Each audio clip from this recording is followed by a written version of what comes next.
Quality assurance की बात करें, ध्यान दीजिए, आपका जो एक व्यापारी है, जो मर्चेंट है, वो ऐसा प्रयास करता है कि कस्टमर में ऐसा बिलीफ आ जाए कि नहीं, जो क्वालिटी यूज की जा रही है, हमारे प्रोडक्ट की क्वालिटी सबसे सेफ है और हमारा प्रोडक्ट क्या है, क्वालिटी प्रोडक्ट है ना।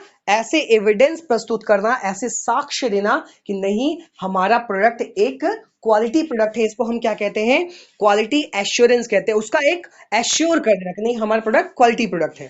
तो अब इसके वर्ड्स पे हम लोग पढ़ते हैं कि it is the way of preventing mistakes and defects in the manufactured product and avoiding problem when the delivering product and services to the customers. अब क्या करना है, आपको अधिक से अधिक डिफेक्ट को कम करने का प्रयास करना है। हमने अभी बताया, चाहे वो आप रॉ मटेरियल परचेस करोगे तो आप बहुत ही मतलब रिनाउंड जो मतलब सप्लायर से उनसे उनसे परचेस करो। आप जो प्रोडक्शन कर रहे हो तो उसमें देखो कि हर स्टेप बाय स्टेप आपके जितने भी मेजर क्या कहते हैं पैरामीटर्स, वो सब फॉलो किए जा रहे हैं या नहीं किए जा रहे हैं। और फाइनली आपका जो फिनिश प्रोडक्ट आता है, आप उसको खुद से चेक करो, है ना, खुद से रेटिंग करो, और आपका किसी इंडिपेंडेंट क्या कहते हैं जो एजेंसी, उससे भी टेस्टिंग कराते रहो। तो ये क्या होता है, आपका कहीं ना कहीं क्वालिटी एश्योरेंस होता है। इन शॉर्ट, दूसरी लाइन से पढ़ते हैं, it is a part of quality management focused on providing confidence that quality requirement will be fulfilled. तो क्वालिटी मैनेजमेंट का एक पार्ट है जिसमें ऐसा कॉन्फिडेंस प्रोवाइड किया जाता है कि जितने भी रिक्वायरमेंट हैं क्वालिटी से रिलेटेड, सबको फुलफिल किया जा चुका है। It provides evidence needed to establish confidence among the concerned that the quality is being क्या लिखा है, इफेक्टिवली परफॉर्म्ड। क्या होता है कि आप क्या करते हो, एक एविडेंस देते हो। मैंने अभी बताया कि आप ये एविडेंस देते हो कंसर्न्ड पर्सन को कि भैया, हमने क्या किया है, क्वालिटी को सक्सेसफुली परफॉर्म किया, मतलब हमारे प्रोडक्ट जो है वो क्वालिटी प्रोडक्ट है। इसके लिए आप खुद की टेस्टिंग करते हो, है ना, और इंडिपेंडेंट एजेंसी से भी टेस्टिंग कराते हो। नहीं होता है, जैसे आपने देखा होगा फ्री फ्लो आयोडाइज्ड नमक, ऐसा कुछ होता है कि इसको थ्री मतलब 3 बार इसको रिफाइन किया जाता है और इसकी क्या कहते हैं इंडिपेंडेंट लेबोरेटरी में टेस्टिंग की जाती है। मतलब कहीं ना कहीं क्वालिटी का आप एश्योरेंस हमारा प्रोडक्ट देता है कि नहीं, प्रोडक्ट क्या है, हमारा क्वालिटी प्रोडक्ट है। ओके, नेक्स्ट लाइन क्या लिखी है, the assurance is provided from the objective evidence but this differs from the person to person as per their requirement of the assurance or the quality of the product। अच्छा, ध्यान दीजिएगा, अब यहाँ पर जो आप एश्योरेंस प्रोवाइड करते हो वो पर्सन टू पर्सन है ना, और दूसरी बात, प्रोडक्ट का नेचर कैसा है उसके अकॉर्डिंग डिफर करता रहता है। बात समझ में आ रही है? जैसे अलग अलग लोगों को अलग अलग प्रकार से क्वालिटी का प्रूफ या एविडेंस चाहिए होता है। और दूसरी बात, अगर प्रोडक्ट का नेचर अलग है तो आप सबको एक ही तरह से टेस्टिंग नहीं करा सकते। जैसे अगर मैं बात करूं नेचुरल प्रोडक्ट, ठीक है, नेचुरल प्रोडक्ट तो उसको सेंसरी एग्जामिनेशन, जैसे आपके वेजिटेबल है, आप जाते हो, लेते हो, खाते हो, बोलते हैं हाँ हाँ वेजिटेबल हमारा ताजा है। ठीक है, हमारा पनीर, आप जाते हो, है ना, पनीर उस परचेस करते हो, बोलते हो, आप उसे टेस्ट करते हो, हाँ ये पनीर हमारा या खोआ हमारा ताजा है। ठीक है, ये क्या होता है, आपके जो नेचुरल प्रोडक्ट है सेंसरी एग्जामिनेशन चाहिए, आप अपने सेंस से उसका एग्जामिनेशन कर लेते हो कि हाँ ये प्रोडक्ट क्वालिटी प्रोडक्ट है। ठीक है, ऐसा तो नहीं होता खोआ खरीदने गए और तुरंत उससे थोड़ा सा लेकर तुरंत लेबोरेटरी भागे, चलो उसको टेस्ट कराते हैं, नहीं। अच्छा, दूसरा क्या है, अगर मैन्युफैक्चर प्रोडक्ट है of simple short lived nature, मतलब ऐसे कोई प्रोडक्ट जो मैन्युफैक्चर किया गया है जिसकी लाइफ स्पेन शॉर्ट होती है, तो उसमें क्या होता है, हमारा सेंस काम नहीं कर पाता। उसके लिए क्या जरूरत होता है, लेबोरेटरी की टेस्टिंग जरूरत होती है।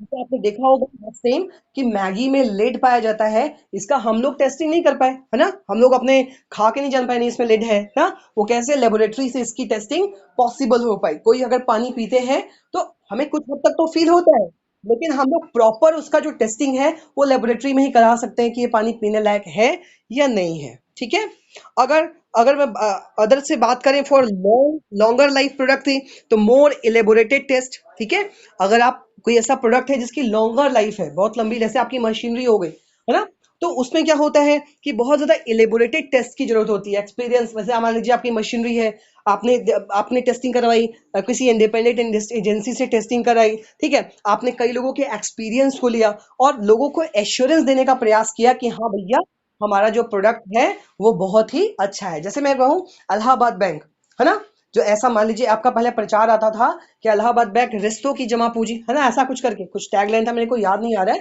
ठीक है। तो इसमें क्या होता था, ये ऐसा टेस्टिंग कराई जाती, लोग एश्योरेंस देते थे, हाँ जाना माना विश्वास, जांची परखी क्वालिटी ना, कई सारे वो टैगलाइन लेके चलते थे। अभी से कई सारे ऐसे प्रोडक्ट आते हैं इसमें लोग अपना एक्सपीरियंस शेयर करते हैं। ठीक है। तो ऐसा कब होता है, मोर इलेबोरेटेड टेस्टिंग कब होती है, जब थोड़ा सा प्रोडक्ट की लाइफ थोड़ी सी लॉन्ग होती है। अच्छा, अब यहाँ पे ध्यान देने योग्य बातें हैं कि मर्चेंट्स में create quality assurance by the test of independent laboratory and warranties। आपको क्या करना है, अगर आप एज ए मर्चेंट अपने क्वालिटी को एश्योर करना चाहते हो तो आप क्या करो, इंडिपेंडेंट एजेंसीज है उनसे आप टेस्टिंग कराओ। और ये करना आपके लिए बहुत जरूरी है, बिकॉज एक बार आपने क्वालिटी मेंटेन कर ली, क्वालिटी का एश्योरेंस कर दिया, तो आपके प्रोडक्ट में जो सेलिंग है वो बढ़ती चली जाती है। ठीक है। The manufacturer should meet not only manufacture the product but also provide the evidence that the product is totally fit for use। आपको क्या करना है, एविडेंस भी प्रोवाइड करना है कि भैया आपका प्रोडक्ट खाने योग्य है, फिट है ना। आप देखोगे कि कई सारे जो प्रोडक्ट आप एडिबल करते हो उसमें एफएसएसआई ना, food safety and security standard of India ऐसा ही कुछ है, उसकी मुहर लगी होती है कि हाँ ये प्रोडक्ट बढ़िया है, आप इसको क्या कर सकते हो, कंज्यूम कर सकते हो। ठीक है। अच्छा, अब इसी बात को थोड़ा सा यहाँ देख लेते हैं क्या बोलना चाह रहा है। ठीक है। तो अभी स्टेजेस क्या होते हैं, ओके, ध्यान दीजिएगा, ये वाला इंपॉर्टेंट है। ठीक है, ये वही बात है जो मैंने अभी बताई है। ठीक है। अब कौन कौन से स्टेजेस होते हैं क्वालिटी एश्योरेंस के। अब आप पहला देख पा रहे हो कि रॉ इनपुट, ठीक है, input raw, sorry, input items, जब आपका सबसे पहले आइटम्स इनपुट होते हैं, जब आप मैन्युफैक्चरिंग के लिए रॉ मटेरियल लेकर आते हो, तो सबसे पहले क्या कराते हो, आपका पहला काम रॉ मटेरियल इंस्पेक्शन है। आपको क्या करना है, रॉ मटेरियल का इंस्पेक्शन करना है, इंस्पेक्शन ऑफ परचेज्ड एंड सब कॉन्ट्रैक्टेड पार्ट। ठीक है, आपको क्या करना है, उनका इंस्पेक्शन करना है, जो भी पार्ट है उसके, उसको क्या इंस्पेक्शन करना है। रेटिंग ऑफ सप्लायर, सप्लायर्स की रेटिंग क्या है, ऐसा तो नहीं है कि सप्लायर्स पता नहीं कहीं से भी आ गए और आपको कैसा भी प्रोडक्ट करके देके चले जा रहे हैं, क्योंकि अगर आपने बेकार रॉ मटेरियल खरीदा तो बट नेचुरल है कि आपका फिनिश गुड्स भी क्या होगा, वो खराब क्वालिटी का ही होगा। ठीक है। अब आप यहाँ क्या कौन सा परफॉर्म करते हो, एक्सेप्टेंस सैंपलिंग। इसका मतलब क्या हुआ, आप पहले सैंपलिंग टेस्ट करते हो। सैंपलिंग, जो आपका जो सप्लायर है वो आपको सैंपल देता है, आप सैंपल की क्वालिटी चेक करते हो कि वो किस क्वालिटी का है, उसके बाद आप उसे एक्सेप्ट करते हो। तो पहला काम आपका क्या होता है यहाँ पे, एक्सेप्टिंग सैंपलिंग। और दूसरा आपका वेंडर रेटिंग, आपको वेंडर जो विक्रेता है उसकी रेटिंग चेक करनी है कि वो कितने साल से सर्विसेज में है और उसकी सर्विसेज कैसी होती है। अच्छा, दूसरा आप आता है कन्वर्जन प्रोसेस। कन्वर्जन प्रोसेस में क्या करते हो, inspection of the work in the process. आप जो भी वर्क इन द प्रोसेस है उसका क्या करते हो, इंस्पेक्शन करते हो। मैंने इसी बात को अभी 2-3 बार बताया कि आप क्या करते हो कि आप देखते हो कि आपका जो वर्क चल रहा है वो मतलब एज पर द आपने जो पैरामीटर सेट किए हैं उसके अकॉर्डिंग है या नहीं है। रेक्टिफिकेशन एंड करेक्शन, कोई गलती हुई तो आप उसे रेक्टिफाई करते हो, करेक्शन कर रहे हो। कंट्रोल चार्ट्स की हेल्प से ना, एक कंट्रोल चार्ट बनाते हैं जिसमें हम क्या देखते हैं, हम कंट्रोलिंग करते हैं। कंट्रोलिंग करने में क्या देखते हैं, हमने दो चीज से कंपेयर करते हैं, एक जो हमने स्टैंडर्ड्स बनाए और दूसरा जो एक्चुअल परफॉर्मेंस है, दोनों को हम कंपेयर करते हैं और कोई वेरिएशन आता है तो उसे दूर करने का प्रयास करते हैं। अच्छा, अब आपका कौन सा आता है, आउटपुट आइटम्स। आउटपुट मतलब आपका जो फिनिश गुड्स मिला, आप उसका क्या कराते हो, इंस्पेक्शन ऑफ प्रोडक्ट, प्रोडक्ट का इंस्पेक्शन करा लिया। Performance testing under various condition में परफॉर्मेंस टेस्ट करा ली। जैसे अभी याद होगा कि चंद्रयान जब जा रहा था हम लोगों का, हमने क्या कराई थी, हमने कई सारे कंडीशन में उसकी टेस्टिंग कराई थी। उसके बाद हो सकता है कुछ गड़बड़ी हो गई, तो फाइनली हम लोग 95% तो सक्सेसफुल हो ही गए थे, लेकिन हो सकता है कुछ इंस्पेक्शन में या कुछ गड़बड़ रही हो। लेकिन हम क्या करते हैं कि जब भी कोई नया काम करने जाते हैं, जैसे अभी मान के चलो कि जो भी व्यक्ति क्या करने जाता है हमारे पोल्स पर, नॉर्थ पोल या साउथ पोल पे, स्पेशली नॉर्थ पोल पे जो जाता है कोई रिसर्च कंडक्ट करने, तो पहले जानबूझ के उसको ऐसी कंडीशन में रखा जाता है कि वो उसको बियर कर पाएगा कि नहीं, एक्सट्रीम कोल्ड को। तो ये काम हम भी करते हैं कि हम क्या करते हैं, वेरियस कंडीशन में उसको इंस्पेक्शन करते हैं, परफॉर्मेंस टेस्ट करते हैं।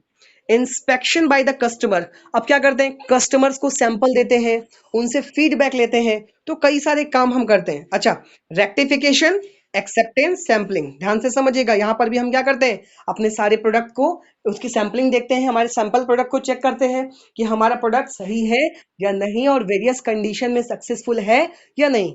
कस्टमर से इसके रिगार्डिंग हम फीडबैक भी लेते हैं। ठीक है, आई होप आपको इतना समझ में आ रहा होगा। ये कंट्रोल इनपुट ये सब वही इसी को दिया हुआ है। तो अगर हम एडवांटेज की बात करें क्वालिटी एश्योरेंस की, तो less defect, less scrap of rework.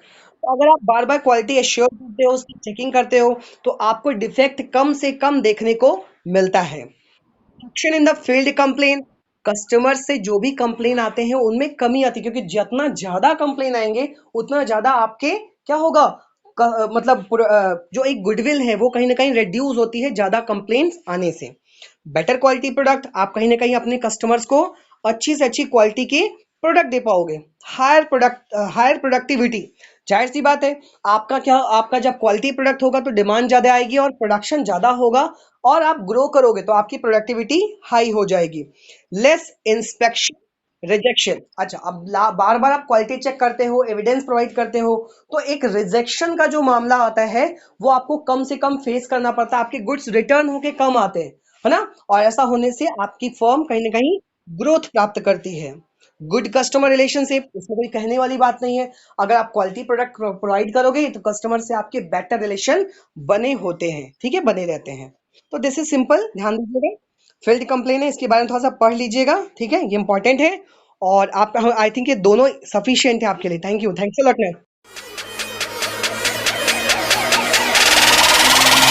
What they gon' do?